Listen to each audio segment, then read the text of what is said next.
Hello, since I'm taking a chill day today, I decided to get the hopper ramps out. And I have my harrow, so I'm gonna do some jumping on here and talk a little bit about jumping. I know I've talked about it quite a bit on my channel, but for a lot of you newer riders or people new to jumping, some of this information can come in handy. And as I do this more on the teaching and instructing side and watching other videos and stuff, I learn more, and I learn more of what to say and how to tell people to do jumps. So the big thing that I'm going to talk about today is this kind of row anti-row thing that I learned earlier in the year, and it really makes a difference for me on how I use it to pop. Since I'm out here, I don't have all the tools to do voiceover and arrows and stuff, so I'm just gonna have to explain it as I go through it and show you how it works. Let's do it. Okay, no microphone, no anything, but at least I don't have like extreme loud noises like I did when I had my house on the highway. Anyway, one of the things I really want to show is kind of like, what does your bike have to do as it goes over a jump? So I'm going to walk over to the other side so you can see the bike better. So as you approach a jump, number one, you absolutely need to be standing. You don't want to be seated. And number two, either lower your seat, or if you have a dropper post, drop your seat all the way down. Because if you have your seat way up, it's going to get in the way. So those are two mandatory things. Pedals level, so cranks are flat like that. And as you come up to the jump, you want to preload, so you want to crouch down, and you don't want to do this. It's not a hinge here, because I was explaining this to somebody a couple days ago, and the first thing they did when I said crouch is they went, that's not what I want. I want you to crouch. Crouch is this. Straight down, staying centered over the bike. Not this, but this. And the idea is you want your arms and your legs to crouch down as you're approaching, and then you want to spring up. When you go to shoot a basketball, you don't go like this. You go like this, right? Not this. Like this.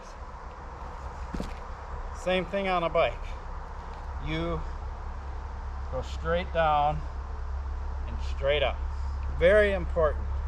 So as you approach, you crouch, not hinge forward, straight down, and I'm really emphasizing that. And then as you come through, you spring up. Well, the idea is you do this row anti-row. So as you're springing up, what you want to be doing is the row. And when you row on a row machine, you push with your legs. So that's your spring.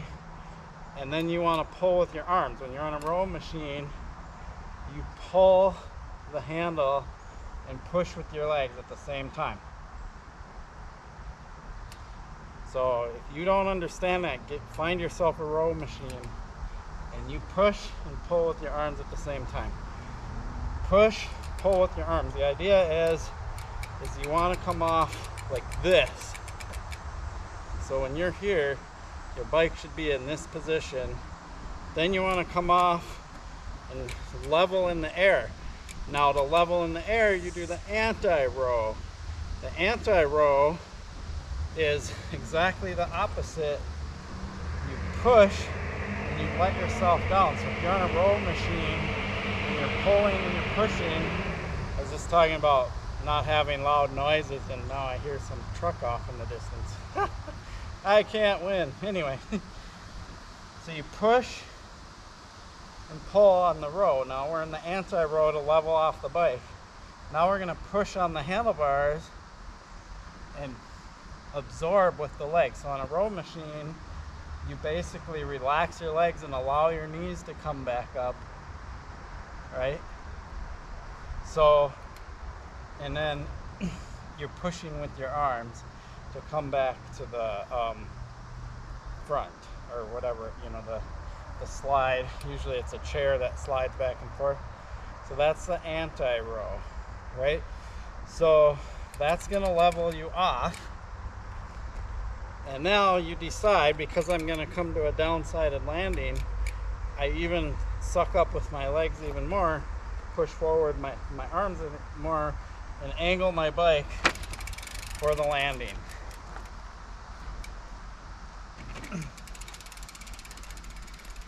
So basically 3 key steps: crouch, row, which is the spring pull, anti-row, which is allow your legs to come up, push,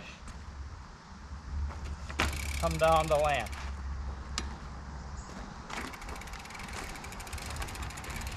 Now I'll demonstrate. I'll put it in slow motion, and hopefully it all comes together.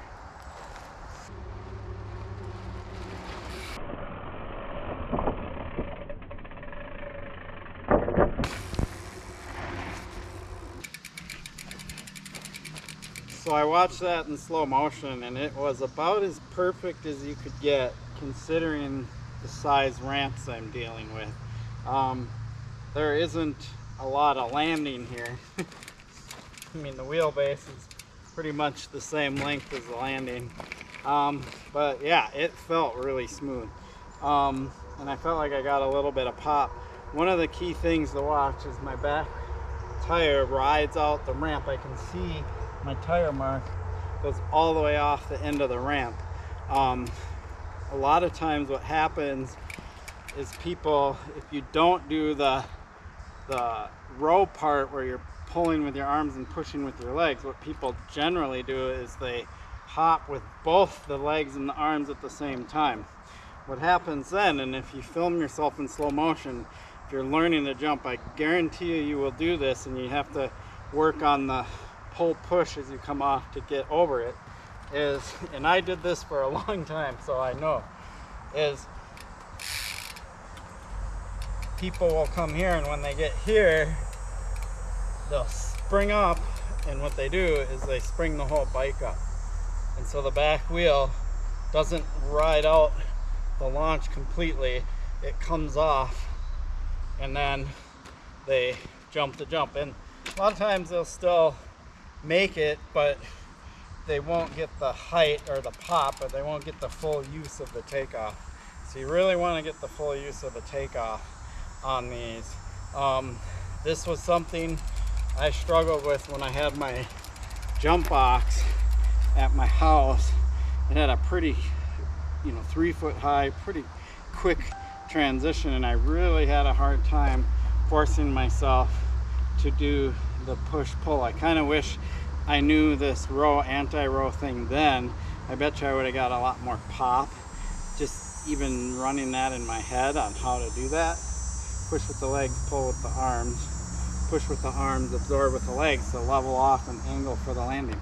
So I'm gonna make this just a little bit longer and do that again with a little more speed. Let's see how it goes.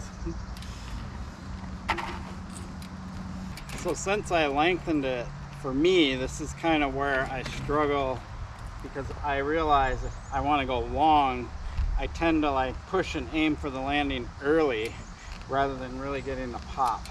So this is a good practice test for me.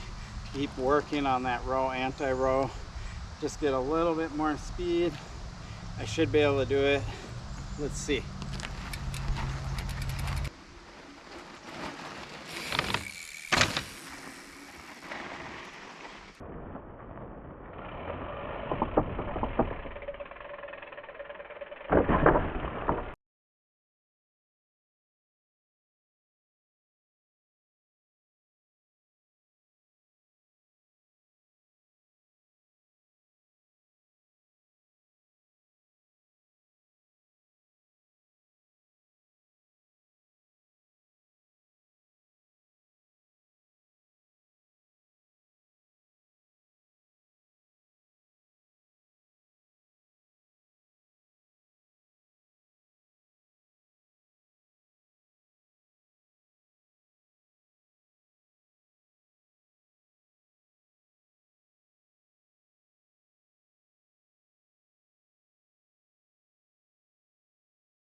Okay, so there you have it.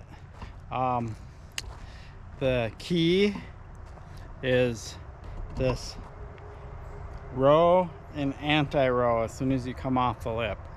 Just trust me, go look at some of the Joya bike video, they talk about it, but it's super slick. It really helps me get that idea to pop, then push and land. So I hope that helps. Appreciate your support from my channel. Please like and subscribe. Peace.